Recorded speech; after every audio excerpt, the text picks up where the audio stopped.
Welcome to exam विवेचना। तो दोस्तों, जैसा कि आप लोगों को पता है, हम अपने चैनल पर डिस्कस करते रहते हैं। जितनी भी महत्वपूर्ण क्वेश्चन पेपर की हमें पीडीएफ मिलती है उन्हें डिस्कस करते हैं, या फिर कोई हमारे पास महत्वपूर्ण क्वेश्चन होते हैं उन्हें हम आपके साथ डिस्कस करते हैं।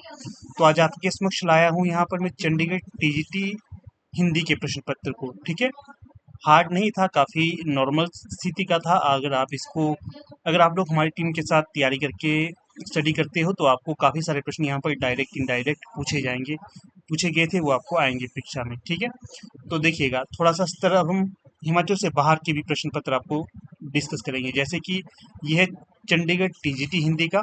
अगर मुझे कहीं से चंडीगढ़ पीजीटी हिंदी का प्रश्न पत्र मिलता है तो वो भी आपके साथ में डिस्कस करूंगा।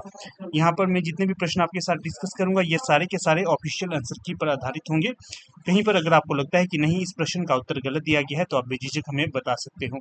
देखिएगा, अब मैं धीरे धीरे आपके साथ एनबीएस, केवीएस, ई ई ईएमआरएस, जो भी टीजीटी या पीजीटी की परीक्षा होती है उन्हें भी आपके साथ डिस्कस किया करूंगा, ताकि आपको हिमाचल से बाहर भी अगर आप नौकरी प्राप्त करना चाहते हैं तो आप कर सकते हो। ठीक है, इसी चीज़ को ध्यान में रखकर हम आपकी तैयारी करवाएंगे यहाँ पर। ठीक है, तो आगे बढ़ने से पहले आपको कुछ पैम्पलेट में दिखा लेता हूँ, क्योंकि अगर आप लोग इस पैम्पलेट को देखोगे तो काफ़ी आपको लाभ यहाँ पर मिलेगा।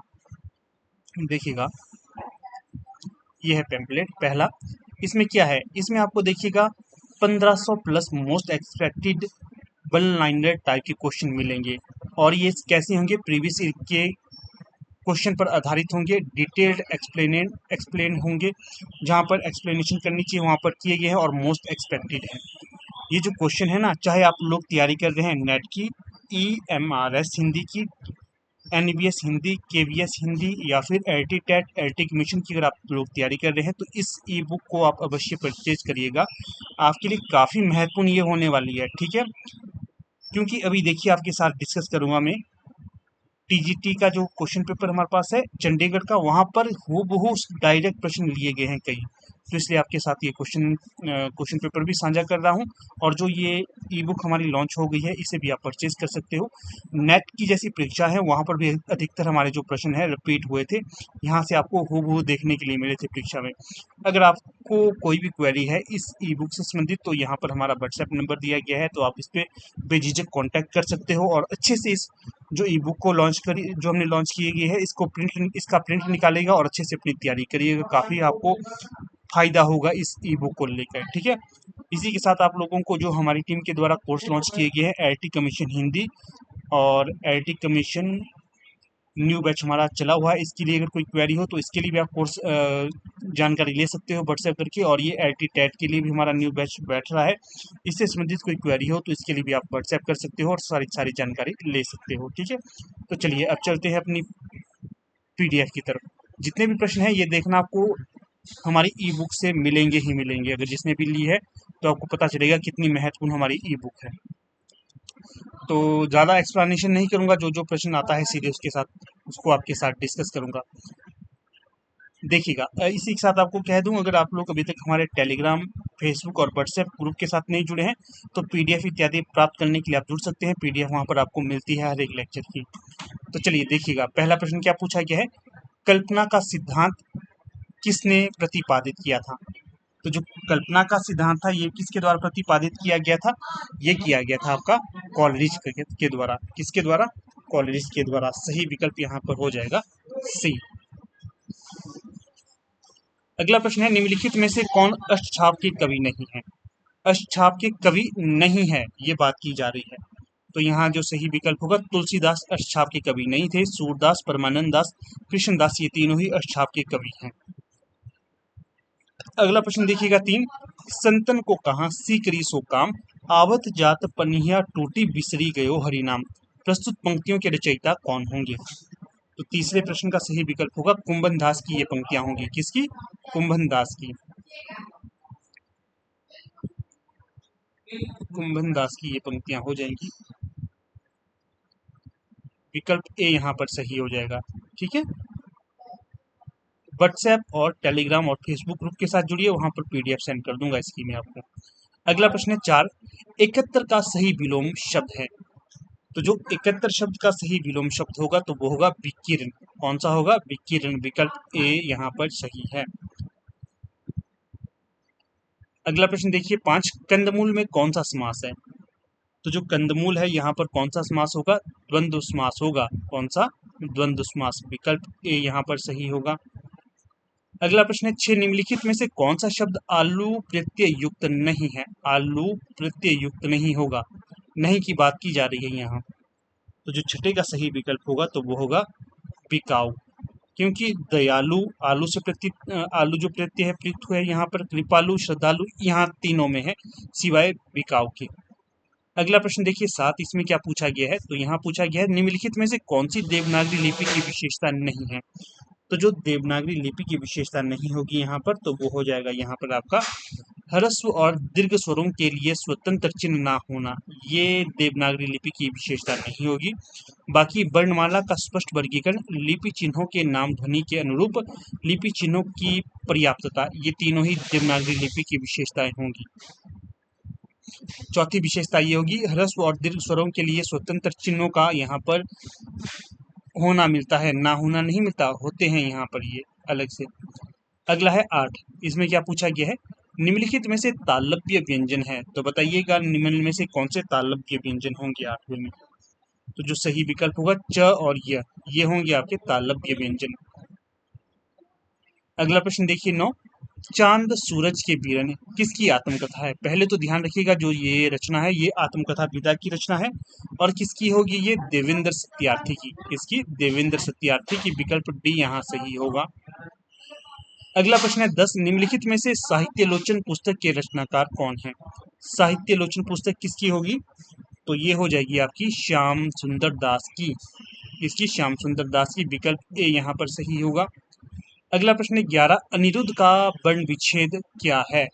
जो अनिरुद्ध शब्द है इसका वर्ण विच्छेद पूछा गया है यहाँ पर। तो 11वें का जो सही विकल्प होगा तो वो होगा विकल्प बी के अनुसार। ठीक है, विकल्प बी के अनुसार अ धन न धन ई धन र धन उ धन द धन ध धन अ धन, ये ठीक है, ये होगा। अगला प्रश्न है 12, निम्नलिखित में से कौन सी महादेवी वर्मा की रचना नहीं है? तो 12वें का जो सही विकल्प होगा तो वो होगा सी, गीतिका। हाँ, आप लोगों को ये बताता हूँ, कमेंट अवश्य करिएगा ये जो प्रश्न पत्र का स्तर कैसा है। हिमाचल प्रदेश में जो पीजीटी की परीक्षा हुई थी उसका स्तर कैसा था, तो इसका स्तर भी आप बताइएगा। यहाँ पर स्तर उतना नहीं बढ़ा हुआ है, बहुत ही नॉर्मल स्तर है। मेरे आईडी से तो मुझे बहुत ही निम्न स्तर इसका लगा। हमारी तो जो परीक्षाएं होती हैं वहाँ पर बहुत हाई स्तर हो गया है आजकल। प्रश्न संख्या 13, मैं यह काम आप ही कर लूंगा में कौन सा सर्वनाम है? मैं यह काम आप ही कर लूंगा, यहाँ पर जो सर्वनाम होगा ना तो वो होगा आप ही। तो ये होता है निजवाचक सर्वनाम। रटवा लिया है मैंने शायद आपको, क्योंकि ये तो फर्स्ट पेपर में पूछा ही जाता था निजवाचक सर्वनाम। निम्नलिखित में से कौन सा सुमेलित युग्म नहीं है? तो जो सुमेलित युग्म नहीं होगा यहाँ पर दिए गए विकल्पों के अनुसार तो वो हो जाएगा आपका सी। जो सेवा सदन उपन्यास है ये किसका होगा? मुंशी प्रेमचंद्र का होगा ये, चतुर्सेन शास्त्री का नहीं। बाकी नूतन ब्रह्मचारी बालकृष्ण भट्ट का है, परीक्षा गुरु लाला श्रीनिवास दास का है, बूंद और समुद्र अमृत लाल नागर का है। जो परीक्षा गुरु है ना ये हिंदी साहित्य का प्रथम मौलिक उपन्यास भी माना जाता है आचार्य रामचंद्र शुक्ल के अनुसार। अगला है वस्तु विन्यास और संरचना के आधार पर अरस्तु ने त्रासदी के कितने भेद माने हैं? मुख्यतः अरस्तु के द्वारा त्रासदी के भेद पूछे गए हैं यहाँ पर वस्तु विन्यास और संरचना के आधार पर। तो यहाँ जो सही विकल्प होगा ना तो वो होगा 2 माने गए हैं। 15 का सही विकल्प कितना होगा? 15 का बी, 2। अगला प्रश्न देखिएगा यहाँ 16, किस विद्वान का रस सिद्धांत अनुमितिवाद के रूप में प्रसिद्ध है? तो 16 का जो सही विकल्प होगा तो वो होगा शंकुक का, 16 का ए। अगला है 17, यहाँ पर सूची ए में नाटक है, सूची 2 में नाटककार, इन दोनों का सुमिलित रूप करना है हमने प्रस्तुत। जैसे कि देखिए अगर हम यहाँ पर देखते हैं अंधेर नगरी, अंधेर नगरी किसकी रचना होगी? भारतेंदु हरिश्चंद्र की। ए का 3 कहाँ पर है? ए का 3 तो सीधे डायरेक्ट डी में है, इसलिए डी इसका विकल्प सही होगा। बाकी को भी मिलाते हैं। कोणार्क किसकी रचना है? जगदीश चंद्र माथुर की। ध्रुव स्वामिनी जयशंकर प्रसाद का नाटक है। स्वपन भंग ये हरिकृष्ण प्रेमी का नाटक होगा। इस प्रकार से जो डी है ये सही होगा यहाँ पर विकल्प। अगला प्रश्न देखिए, चिड़िया का बहुवचन रूप है, तो बताइएगा चिड़िया का बहुवचन रूप कौन सा है। तो जो चिड़िया का बहुवचन रूप होगा 18वें का सही विकल्प होगा चिड़िया, चिड़िया, विकल्प ए सही है यहाँ। अगला प्रश्न है, 19 श्रीलाल शुक्ल की रचना राग दरबारी का प्रकाशन वर्ष है। पहले तो ध्यान रखिएगा जो राग दरबारी है ये किसकी रचना है, श्रीलाल शुक्ल का ये उपन्यास है। कब का इसका समय होगा, तो ये होगा आपका 1968 का, 1968 का ये समय होगा, विकल्प डी सही है। अगला प्रश्न देखिए, 20 जो कुछ नहीं जानता वाक्यांश के लिए शब्द है। जो कुछ नहीं जानता वाक्यांश के लिए एक शब्द है, कौन सा होगा वो, तो 20 का जो सही विकल्प है अज्ञ। जो कुछ नहीं जानता उसे कहा जाता है अज्ञ, 20 का ए। अगला प्रश्न है 22, इसमें क्या पूछा गया है, निम्नलिखित में से कौन सा श्रुति सम युग्म नहीं है। तो 21 का जो सही विकल्प होगा तो वो होगा डी, तरणी और तरुण, ये श्रुति सम युग्म सही नहीं है, बाकी अंश और अंश ठीक है। आहूत और आहूत ये भी ठीक है, और ये भी ठीक है। 21 का जो सही विकल्प होगा यहाँ डी। जिसका भी ये प्रश्न पत्र है बहुत अच्छे प्रश्न उसने सही किए हैं, अधिकतर प्रश्न सही हैं उसके। प्रश्न संख्या 22, निम्नलिखित में से कौन सा शुद्ध वाक्य है, तो यहाँ पर शुद्ध वाक्य पूछा गया है, तो सही विकल्प कौन सा होगा यहाँ 22 का, देखिएगा सही होगा, तब यमराज ने नचिकेता को एक प्रलोभन दिया। बोर्ड के द्वारा ये माना गया है, काव्य में नायिकाओं की आंखों के लिए बहुत सी उपमा दी गई है, ये भी सही लग रहा है मुझे, परंतु बोर्ड के द्वारा माना गया है सी, हम बोर्ड के अनुसार मानेंगे इसे, ठीक है, क्योंकि ये दोनों मुझे सही लग रहे हैं। इस पे आप लोग क्लेम भी कर सकते हैं, जिसने चंडीगढ़ टीजीटी हिंदी की परीक्षा दी है ना, तो क्लेम कर सकते हो, क्योंकि देखो वैसे भी सब लोग की नज़र में फर्क आने लगा है, गलत है ये। मित्र सच्चा पथ प्रदर्शक के समान होता है, ये भी सही वाक्य नहीं है। काव्य में नायिकाओं की आंखों के लिए बहुत सी उपमा दी गई हैं, ये भी ठीक लग रहा है, और सी है, तब यमराज ने नचिकेता को एक प्रलोभन दिया, ये एक प्रलोभन मुझे उचित नहीं लग रहा है, ठीक है, शायद हो भी सकता है परंतु मुझे सही नहीं लग रहा है, ऐसा होता तो ज्यादा बेहतर रहता, तब यमराज ने नचिकेता को प्रलोभन दिया, तो ये ज्यादा बेहतर होता, परंतु जो बी है ये भी सही लग रहा है मुझे, बी और सी। अगला देखिए 23, पत्नी शब्द का भावाचक संज्ञा है, पत्नी शब्द की भावाचक संज्ञा क्या होगी, तो 23 का जो सही विकल्प होगा पत्नित्व, क्या होगा पत्नित्व, विकल्प बी सही है यहाँ। अगला प्रश्न देखिएगा, 24 से 27 के लिए मुहावरे और लोकोक्तियों का सही अर्थ चिन्हित करना है। 24 में है, आगे कुआं पीछे खाई, लोकोक्ति का अर्थ क्या है, तो जो 24 में सही विकल्प हो जाएगा यहाँ, तो वो हो जाएगा दोनों ओर विपत्ति होना। अगला है, घड़ों पानी पड़ जाना, मुहावरे का अर्थ, जूम कर लेते हैं इसे, ज्यादा जूम हो गया भाई, ठीक है, इतना ठीक है। तो 25 में जो सही विकल्प होगा तो वो हो जाएगा बहुत शर्मिंदा होना, विकल्प बी। अगला प्रश्न देखिएगा, जिस पत्तल में खाना उसी में छेद करना, लोकोक्ति का अर्थ क्या है, तो यहाँ जो सही विकल्प होगा, जो उपकार करे उसका अहित करना, ठीक है, बी यहाँ पर सही विकल्प है। अगला प्रश्न देखिए 27, मुंह में राम बगल में छुरी, लोकोक्ति का आशय, तो 27 का जो सही विकल्प होगा, दिखावे की मित्रता किंतु मन में शत्रुता, विकल्प सी यहाँ सही होगा। अगला प्रश्न क्या है, तो अगला प्रश्न आ जा भाई, ये है अगला प्रश्न 28, आचरण की सभ्यता निबंध के रचनाकार कौन है, आचरण की सभ्यता निबंध के रचनाकार कौन है, तो ये बताना है। 28 का जो सही विकल्प होगा डी, सरदार पूर्ण सिंह, ये है इनकी रचना, निबंध विधा की रचना है, ये याद रखिएगा। और प्रश्न क्या है 29, उपन्यासकार मनु भंडारी और राजेंद्र यादव ने किस उपन्यास की रचना संयुक्त रूप से की, तो जो 1 इंच मुस्कान है ये उपन्यास विधा की रचना है, ये राजेंद्र यादव और मनु भंडारी ने संयुक्त रूप से की थी, 29 का सही विकल्प होगा सी। अगला है 30, मेरी भव बाधा हरो राधा नागरी सोई, जो तन की झाई परे श्यामो हरित द्युति होई, उक्त पंक्तियों में छंद है, तो कौन सा छंद होगा यहाँ पर, तो यहाँ है दोहा छंद। ठीक है, किसकी पंक्तियां हैं ये कई बार मैंने बताया है आपको, ये इसमें भी आपको छोड़ देता हूँ प्रश्न, ये बताना है आपने। अगला प्रश्न देखिए 31, निसंतान का संधि विच्छेद बताइएगा। निसंतान, निसंतान मैंने जब कह दिया तो कौन सा लग रहा है आपको, तो ये होगा विसर्ग संधि। ठीक है, निसंतान जानबूझकर बोला था, ये निसंतान बनता है इससे।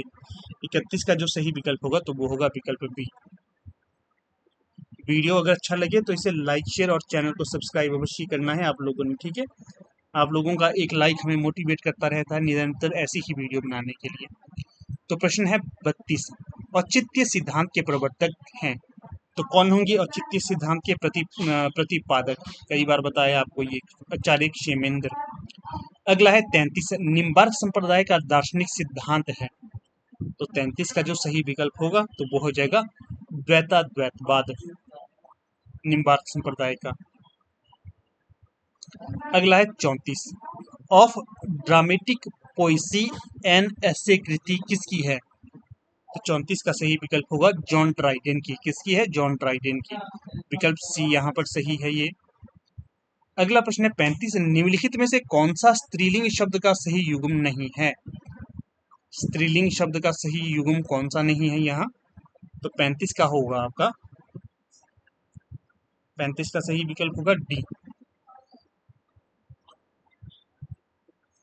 आयु और स्त्रीत्व।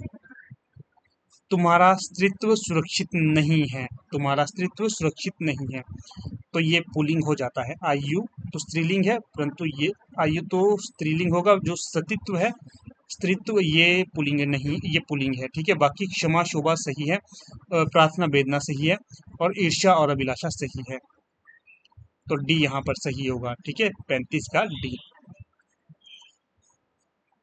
अगला प्रश्न देखिएगा 36, निम्नलिखित में से कौन सा अंबुज का पर्यायवाची शब्द नहीं है? अंबुज का पर्यायवाची शब्द कौन सा नहीं है ये बताना है।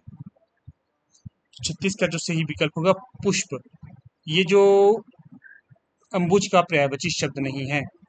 बाकी कमल, नीरज और जलज ये तीनों होंगे। ठीक है, तो 36 का यहाँ पर सही विकल्प होगा बी। कौन सा? बी। फिर देखिए प्रश्न 37। हाँ, एक प्रश्न आपके लिए ये छोड़ता हूँ, आप लोगों ने बताना है इसका जो फर्स्ट पेपर आया था जीके सेक्शन वाला, वो भी आपको करवाना है या नहीं। आप लोगों के वोटिंग पे निर्धारित करूंगा मैं। ठीक है, अगर मुझे अच्छे लगे कि वोट आए हैं कि देना है तो करवाना है तो मैं करवा दूंगा, अगर नहीं आते तो नहीं करवाऊंगा। प्रश्न संख्या 37, संभाव्य भविष्यत काल के वाक्य को चुनिए। तो जो 37 का सही विकल्प होगा तो ये होगा विकल्प ए, शायद पानी बरसे। ठीक है, 37 का ए। अगला है 38, दृग उर्जत टूटत कुटुंब जुरत चतुर चित प्रीति प्रति गांठी दुर्जन ही दई नई यह रीति पंक्तियों में डैश है। कौन सा अलंकार होगा यहाँ? तो यहाँ पर होगा असंगति अलंकार। कैसा? असंगति अलंकार। अगला है 39, किस समास का पूर्व पद संख्यावाची होता है? पूर्व पद संख्यावाची, ध्यान से सुनिएगा इसे, तो ये होता है आपका द्विगु समास। कौन सा? द्विगु समास, विकल्प ए। अगला प्रश्न देखिएगा यहाँ 40, जब एक व्यंजन ध्वनि अपने समान अन्य व्यंजन से युक्त होती है तो उसे क्या कहते हैं? तो इसे क्या कहेंगे? तो इसे कहेंगे द्वित्व व्यंजन। मैंने आपको करवाया था ना ये, कब करवाया था? जब हम फर्स्ट पेपर डिस्कस कर रहे थे उस समय करवाया था ये। ठीक है, तो चलते हैं अपने नेक्स्ट प्रश्न की तरफ। तो नेक्स्ट प्रश्न क्या है हमारा यहाँ पर? तो नेक्स्ट प्रश्न में यहाँ पर पूछा गया है, एक मिनट।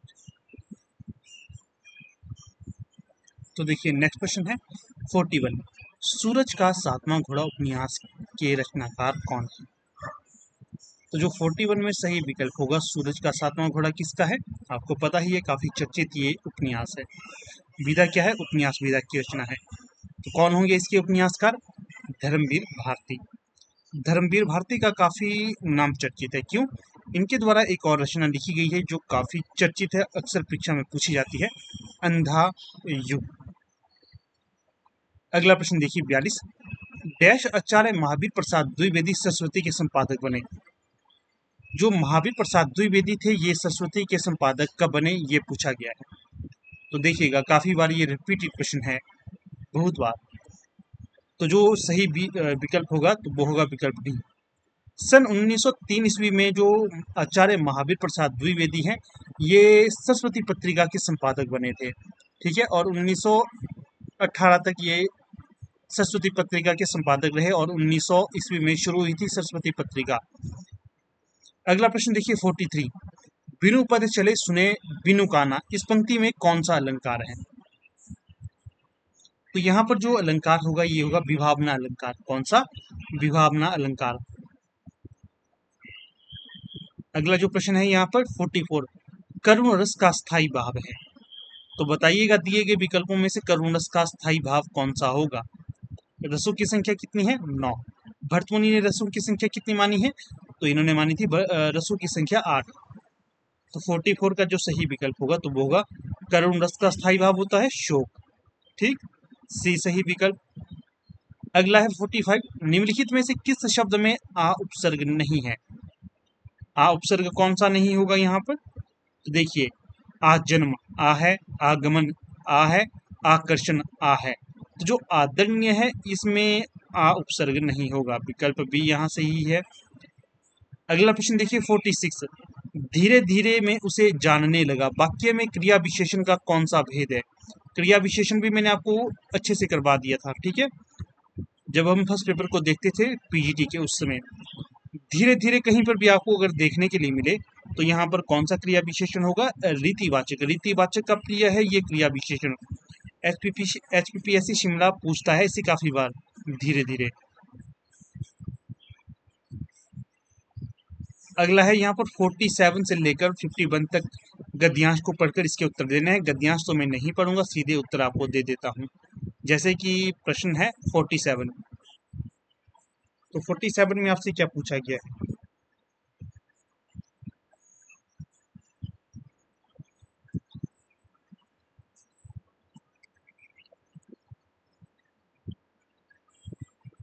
तो 47 में आपसे पूछा गया धार्मिक क्षेत्र में भारत की प्रसिद्धि डैश है।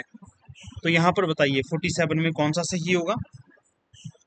तो 47 में होगा विकल्प ए। सबसे आसान होते हैं ये जो पैराग्राफ पढ़ के उत्तर देना, सबसे आसान। तो 47 में जो सही विकल्प हो जाएगा तो वो होगा विकल्प ए। अगले प्रश्न को देख लेते हैं 48, साहित्यिक समन्वय से लेखक का आशय है। तो यहाँ पर जो सही होगा तो वो होगा सुख दुख, उत्थान पतन, हर्ष विषाद जैसे विरोधी भावों का अलौकिक आनंद में विलीन होना। अगला है 49, हमारे देश में सामाजिक समन्वय का सफल प्रयास हुआ। तो यहाँ जो सही विकल्प होगा तो वो होगा कौन सा? वर्ण और आश्रम चतुष्टय के निरूपण द्वारा। अगला जो प्रश्न है 50, इसमें क्या पूछा गया है? तो यहाँ पर पूछा गया है आपसे भारतीय नाटकों की विशेषता क्या है? जो भारतीय नाटकों की विशेषता होगी इसमें सुख दुख के घात प्रतिघात दिखाए गए हैं, पर इनका अवसान आनंद में ही दिखाया गया है। तो होगा सही विकल्प बी। विकल्प बी है यहाँ सही। अगला है 51, भारतीय साहित्य की सबसे बड़ी विशेषता है। क्या है भारतीय साहित्य की सबसे बड़ी विशेषता? तो 51 में जो सही होगा तो वो होगा उसके मूल में स्थित समन्वय की भावना, डी। अगला प्रश्न क्या है 52, हे भगवान श्यामा को सद्बुद्धि दे, वाक्य में कौन सा कारक है? हे भगवान, हे भगवान, ऐसे जब वाक्य आते हैं तो यहाँ पर सीधा सीधा होता है संबोधन। आपको बताया था ना, संबोधन, संबोधन है ये। अपादान तो आपको पता ही है जहां से विच्छुड़न हो। अगला देखिए 53, मतानुसार शब्द में कौन सी संधि है? तो जो मतानुसार शब्द है यहाँ पर जो संधि होगी तो वो कौन सी होगी? तो वो हो जाएगी आपकी दीर्घ संधि। मतानुसार दीर्घ संधि है ना यहाँ, जब आप इसका संधि करते हो तो आपको ये पता चल जाता है। अगला है 54, वर्तनी की दृष्टि से निम्नलिखित में से शुद्ध शब्द कौन सा है? वर्तनी की दृष्टि से, तो जो 54 का सही विकल्प होगा तो वो हो जाएगा आपका कवित्री, विकल्प ए।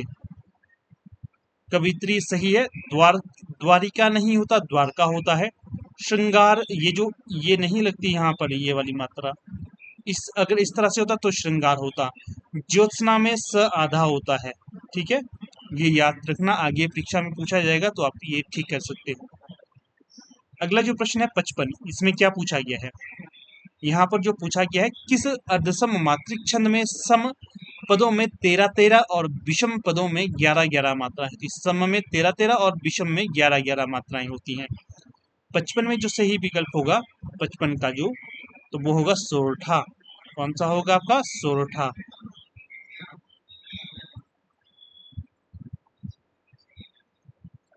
अगला देखिएगा 56, नवचर शब्द किसका पर्यायवाची शब्द है?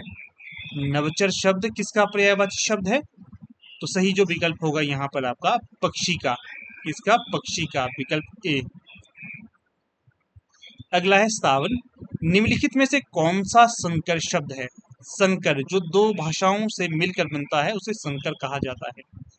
तो 57 का जो सही विकल्प होगा दलबंदी। दलबंदी, ये देखिए दल और बंदी दो भाषाओं के शब्दों के मेल से बना है ना, तो इसे कहते हैं।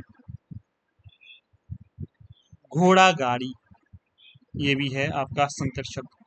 58, निम्नलिखित में से कौन सा राहुल सांकृत्य इनका संस्मरण है? तो जो राहुल सांकृत्य इनका संस्मरण होगा मित्रों, तो वो कौन सा होगा? बचपन की स्मृतियां। अगला देखिए 59, क्या पूछा गया है? जब कोई शब्द व्याकरण के नियमों के अनुसार वाक्य में एक निश्चित स्थान पर प्रयोग होता है तो उसे क्या कहते हैं? तो उसे कहा जाता है पद। क्या कहा जाता है? पद। डी। तो दोस्तों सही होगा डी। अगला देखिए, चारुचंद्र लेख उपन्यास के उपन्यासकार होंगे। कई बार ये बताया था आपको, चारुचंद्र लेख, बाणभट्ट की आत्मकथा, ये होंगे आपके किसके? आचार्य हजारी प्रसाद द्विवेदी के। 60 का बी। तद्दोषो शब्दार्थो सगुण बलंकृति पुनः क्यापि, ये उक्ति किसकी है? तो 61 में जो सही होगा आचार्य मम्मट की ये उक्ति होगी, विकल्प ए 61 का ए। फिर दामोदर शर्मा की रचना डैश है? तो जो दामोदर शर्मा की रचना होगी उक्ति व्यक्ति प्रकरण, विकल्प ए यहाँ पर भी सही हो जाएगा। अगला है तुम्हें कोई बुला रहा है, वाक्य में सर्वनाम का कौन सा भेद है? तुम्हें कोई, कोई क्या है ये बताइएगा। कोई बहुत ही सिंपल सा है ये, तो यहाँ पर होगा आपका अनिश्चय। कोई है ना, तो अनिश्चय होगा। कौन होता तो प्रश्नवाचक होता, ये भी ध्यान रखना है। कोई निश्चयवाचक, कौन प्रश्नवाचक, वो या फिर मोहन तो निश्चयवाचक, ये ध्यान रखना है। छोटी छोटी चीजें हैं, ध्यान रखोगे तो लाभ पाओगे। प्रकाश में कौन सा उपसर्ग है? प्रकाश में उपसर्ग पूछा गया है। इसमें उपसर्ग और प्रत्यय के काफी प्रश्न पूछे गए थे। 64 में जो प्रकाश, तो प्र होगा सही। फिर देखिए, निम्नलिखित में से देशज शब्द कौन सा है? देशज, ये तो काफी एक तरह से फेमस शब्द है, कई बार पूछा जाता है इसे परीक्षा में। तो जो लोटा है ये है आपका लोटा, बर्तन लोटा, ये देशज शब्द है। चाय कंपनी साबुन, चाय कंपनी साबुन विदेशी है ये। अपव्यय का विपरीतार्थक शब्द कौन सा होगा? अपव्यय का विपरीतार्थक या विलोम शब्द, तो ये होगा मितव्यय। ठीक, बी। तो मेरे दोस्तों बी सही विकल्प है यहाँ। अगला देखिए मेरे दोस्तों 67, जो दिखाई ना देता हो वाक्यांश के लिए एक शब्द है। तो 67 का जो सही होगा अदृश्य। जो दिखाई ना दे उसे अदृश्य कहेंगे। क्या कहेंगे? अदृश्य। फिर है यहाँ समुद्र का पर्यायवाची शब्द कौन सा है? समुद्र का जो पर्यायवाची शब्द होगा तो वो होगा आपका कौन सा? जल्दी।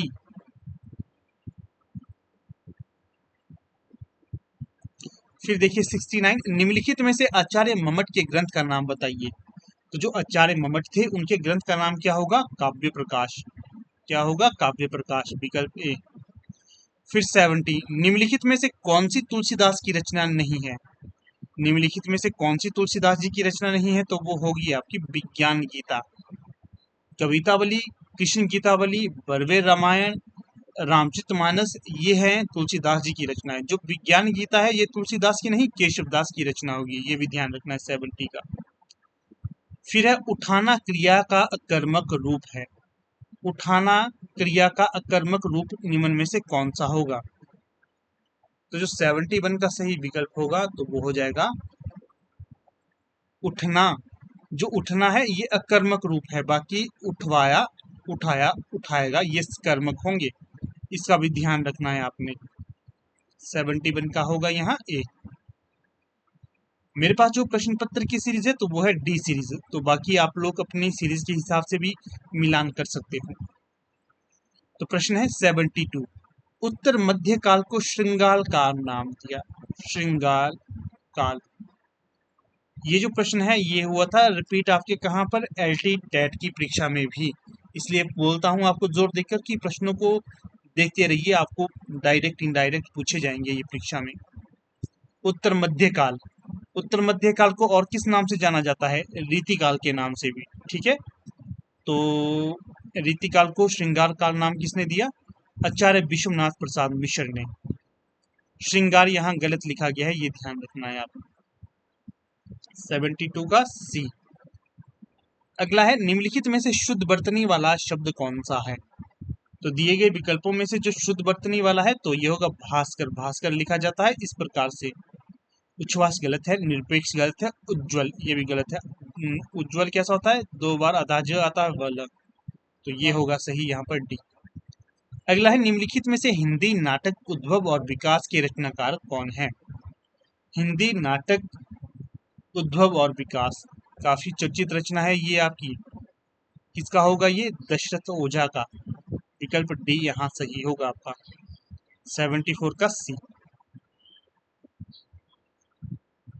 अगला है 75, जब दूसरों के पांव तले अपनी गर्दन दबी हुई है तो उन पावों को सहलाने में ही कुशलता है या कुशल है। ये पंक्ति किसकी है? गोदान जो उपन्यास है मुंशी प्रेमचंद का, उसमें ये पंक्ति कही गई थी, ठीक है। ये पंक्ति यहाँ देखिए प्रेमचंद ने कही है, पहले तो यही सिद्ध हो जाता है प्रेमचंद की पंक्तियां हैं। फिर ये पंक्ति किसने किससे कही थी, कई बार ये भी पूछा जाता है 75 में।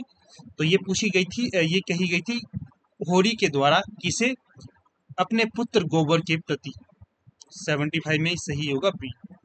76, निम्नलिखित में से भक्तमाल के टीकाकार कौन है? भक्तमाल के टीकाकार की बात हो रही है यहाँ। तो जो 76 का होगा तो वो हो जाएगा भक्तमाल के टीकाकार होंगे प्रियदास। और भक्तमाल किसकी रचना है? ये नावादास की रचना है, ये ध्यान रखना है। टीकाकार, टीकाकार होंगे आपके प्रियदास।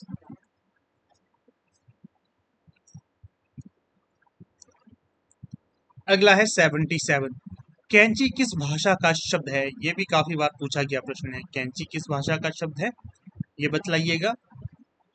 तो सही हो जाएगा यहाँ पर 77 का तुर्की भाषा का। इसका तुर्की भाषा का। अगला है यहाँ पर 78, आचार्य भर्तमुनि द्वारा निरूपित अलंकार हैं। तो जो आचार्य भर्तमुनि है इनके द्वारा निरूपित अलंकार होंगे तो वो होंगे आपके यमक, रूपक, दीपक और उपमा। यमक, रूपक, दीपक और उपमा, इन्होंने 4 अलंकार मुख्यतः माने थे। इनके द्वारा 10 गुण और 10 दोष भी बताए गए हैं, ये भी ध्यान रखना आपने। 78 का सी। अवंती सुंदरी कथा किसकी रचना होगी?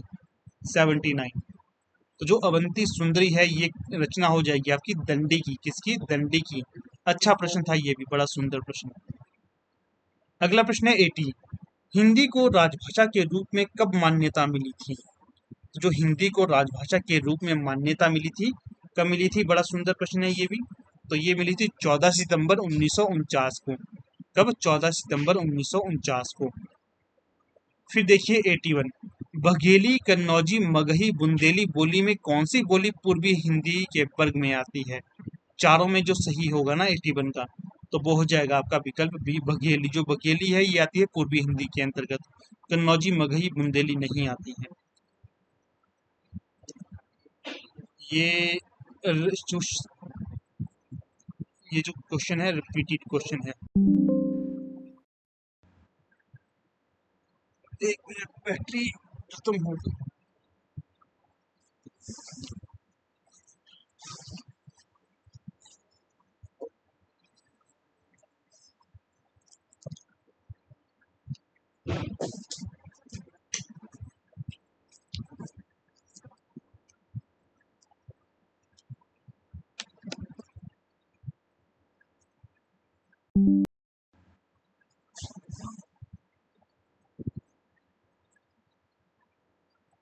तो अगला प्रश्न यहाँ क्या है, इस प्रश्न का 80 का तो सी हो गया सही, 80 का सी हो गया यहाँ हमारा। तो अगला है 81, 81 भी हमारा कर लिया था ना हमने, हाँ ये कर लिए थे। तो 82 में से निम्नलिखित में से शुद्ध वर्तनी वाला शब्द कौन सा है? तो यहाँ पर जो शुद्ध वर्तनी वाला शब्द होगा तो 82 में हो जाएगा आपका अद्वितीय, ये शुद्ध वर्तनी वाला है, ठीक है ए। फिर है 83, सभी कवि काव्य रचना किसी सचेत कलात्मक प्रयास के द्वारा नहीं बल्कि दैवी शक्तियों से प्रेरित और अभिभूत होकर करते हैं। काव्य सृजन के संबंध में ये मान्यता है, किसकी ये मान्यता होगी? तो ये होगी यहाँ पर 83 में सही विकल्प प्लेटो की, किसकी? प्लेटो की। अगला है 84, अभिकथन और तर्क है। अभिकथन क्या है? सौंदर्य परक धर्मों को अलंकार कहते हैं। तर्क क्या है? लेकिन उसका रूप से कोई संबंध नहीं होता। 84 में जो सही विकल्प होगा तो वो होगा विकल्प डी, कि ए तो सही है परंतु आर गलत है। ए क्यों सही है? सौंदर्य परक धर्मों को अलंकार कहते हैं, बिल्कुल सही बात है, ये कहा जाता है। आर क्यों गलत है? लेकिन उसका रूप से कोई संबंध नहीं। क्यों नहीं है उसका रूप से संबंध? उसका रूप से संबंध है तभी तो अलंकार है, ठीक है। तो ये आर गलत हो जाएगा, इस प्रकार से डी सही है यहाँ। फिर देखिए 85, किस आलोचक ने केशव दास को कठिन काव्य का प्रेत कहा? काफी चर्चित प्रश्न है ये, बार बार परीक्षा में पूछा जाता है, तो आचार्य रामचंद्र शुक्ल होंगे इसका उत्तर। अगला है 86, निम्नलिखित में से स्पर्श संघर्षी व्यंजन कौन से हैं? स्पर्श संघर्षी व्यंजन की बात यहाँ पर की जा रही है, तो 86 में होगा छ, विकल्प ए। फिर सूची ए है, सूची 2 के साथ इसे सुमेलित करना है। तो चलिए देखिए, पंक्ति 1 है और पंक्तिकार होंगे, तो यहाँ जो सही विकल्प होगा तो उसे हम देख लेते हैं। सूरदास की पंक्ति कौन सी है? हरि है राजनीति पर्याय, ये गोपियों के माध्यम से कहते हैं ये, हरि है राजनीति पर्याय। ए का क का दो कहाँ है? क का दो विकल्प ब में है, ये विकल्प बी में, बाकी तो यहाँ पर अपने आप सही हो जाएगा। फिर भी हम पढ़ लेते हैं। रैदास की पंक्ति कौन सी है? तो रैदास जी की पंक्ति है, प्रभु जी तुम चंदन हम पानी, जाके अंग अंग में बास समानी, तो ये इनकी पंक्ति हो जाएगी। फिर विद्यापति की पंक्ति है, सरस बसंत समय भल पावली, दक्षिण पवन बह धीरे, सही है ये इनकी पंक्ति होगी। फिर लोकदास नहीं है, ये लोकदास नहीं होता है, मल्लोकदास, वर्तनी कई बार शुद्धि हो जाती है यहाँ पर। मल्लूकदास की पंक्ति है, अजगर करे ना चाकरी, पंछी करे ना काम, दास मल्लूका कहे दे सबके दाता राम, तो इनकी ये पंक्ति हो जाएगी, ठीक है। तो इस प्रकार से जो विकल्प बी है यहाँ पर सही हो जाएगा। अगला प्रश्न देखिए, अगला प्रश्न है 88, निम्नलिखित में से पश्चिमी हिंदी की बोली है। तो जो पश्चिमी हिंदी की बोली होगी दिए गए विकल्पों में, तो वो हो जाएगी ब्रज भाषा। ये जो ब्रज भाषा है ये पश्चिमी हिंदी की बोली है, बाकी बघेली, मगही, मैथिली ये नहीं होगी आपकी पश्चिमी हिंदी की बोली, ठीक है। अगला है, निम्नलिखित में से नंददास की कौन सी रचना है? दिए गए विकल्पों में जो नंददास की रचना होगी, रसमंजरी, काफी बार पूछी जाती है, रसमंजरी किसकी रचना है? नंददास की। ध्यान मंजरी किसकी रचना है? ध्यान मंजरी किसकी रचना है? ध्रुवदास की, ये भी पूछा जाता है। रसिक प्रिया किसकी रचना है? केशव दास की ये रचना होगी। अगला प्रश्न 90, भाषा के एक लिखित रूप के लिए जिन ध्वनि चिन्हों का प्रयोग किया जाता है उन्हें कहा जाता है। तो उन्हें क्या कहा जाता है? तो ये कहा जाता है उन्हें लिपि। क्या कहा जाता है? लिपि कहा जाता है। अगला देखिए 91, कर्म कारक का विभक्ति चिन्ह है। कर्म, कर्म कर्ता ने कर्म को, ठीक है, तो यहाँ पर जो होगा कर्ता ने कर्म को सही विकल्प बी। फिर है कवि कुल कल्प तरु, कवि कुल कल्प तरु, चिंतामणि ने तरु के नीचे बैठकर अपनी चिंता को दूर किया। चिंतामणि ने तरु के नीचे बैठकर अपनी चिंता को दूर किया। इस ट्रिक के माध्यम से आप इसे सही कर सकते थे। आसान प्रश्न है ये, बहुत आसान। तो 92 का सही विकल्प हो जाएगा विकल्प ए। निम्नलिखित में से कौन सा विद्या निवास मिश्र का निबंध है? दिए गए विकल्पों से विद्या निवास मिश्र का निबंध कौन सा होगा? तो सही विकल्प है चितवन की छां, चितवन की छां। तो सही विकल्प होगा सी। कुटुज हजारी प्रसाद द्विवेदी का है, ठेले पर हिमालय धर्मवीर भारती का, गेहूं और गुलाब अध्यापक पूर्ण सिंह का।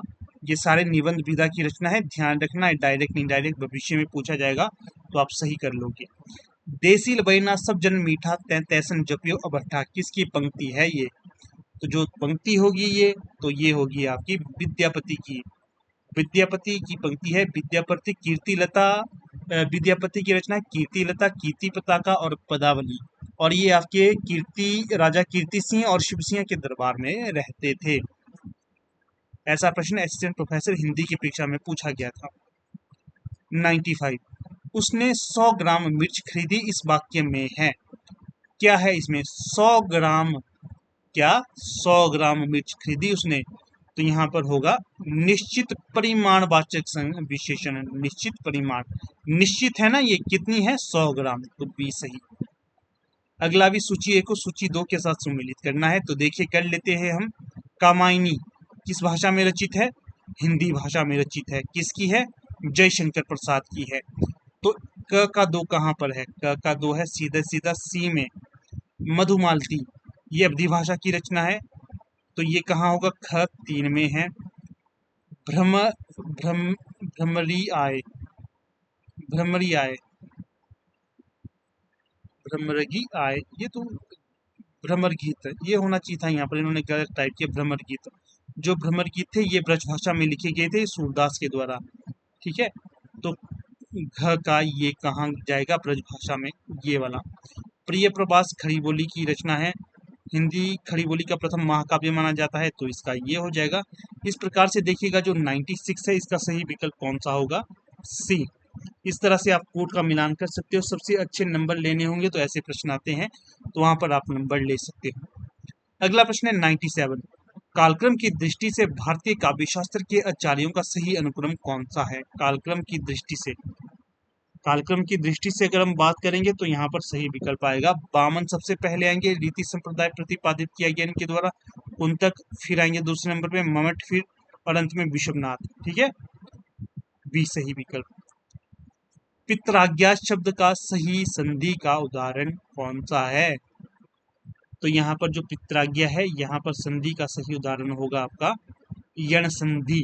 कौन सी? यण संधि, विकल्प ए। अगला देखिए 99, नीलम देश की राजकन्या कहानी के रचनाकार हैं। तो बताइएगा दिए गए विकल्पों में से कौन सा सही होगा? नीलम देश की रचना, नीलम देश की राजकन्या कहानी विधा की रचना है, कौन सी इसके रचनाकार होंगे? जैनेन्द्र, जैनेन्द्र मनोवैज्ञानिक रचनाकार माने जाते हैं। अगला प्रश्न देखिए 100, स्ट्राइक किस विधा की रचना है? जो स्ट्राइक है ये किस विधा की रचना होगी? एकांकी विधा की रचना होगी, विकल्प बी यहाँ पर सही होगा। ठीक है, तो देखिएगा आप बताइएगा अगर आपने भी ये टेस्ट के रूप में दिया तो आपके 100 में से कितने सही विकल्प, कितने सही प्रश्न हुए, स्तर भी बताइएगा और कैसा लगा आपको ये भी बताइएगा। और अंत में वीडियो को समाप्त करने से पहले फिर से आप लोगों को योग पैम्पलेट दिखा लेता हूँ। तो ये है हमारी टीम के द्वारा जारी किया गया पैम्पलेट। अगर आपकी कोई क्वेरी रहती है इस ई बुक को लेने के लिए तो आप यहाँ पर जो व्हाट्सएप नंबर दिया गया है इस पर कॉन्टैक्ट करिएगा, अवश्य से अवश्य लीजिएगा, आपको काफ़ी फायदा होगा इस ई बुक को लेने से। प्रिंट निकालिएगा, प्रिंटेबल नोट्स हैं और टाइप किए गए नोट्स हैं, काफ़ी अच्छे हैं आपकी परीक्षा हेतु। ठीक है, तो ऑल द बेस्ट, अच्छे से तैयारी करिए, आपको अवश्य कामयाबी मिलेगी। धन्यवाद।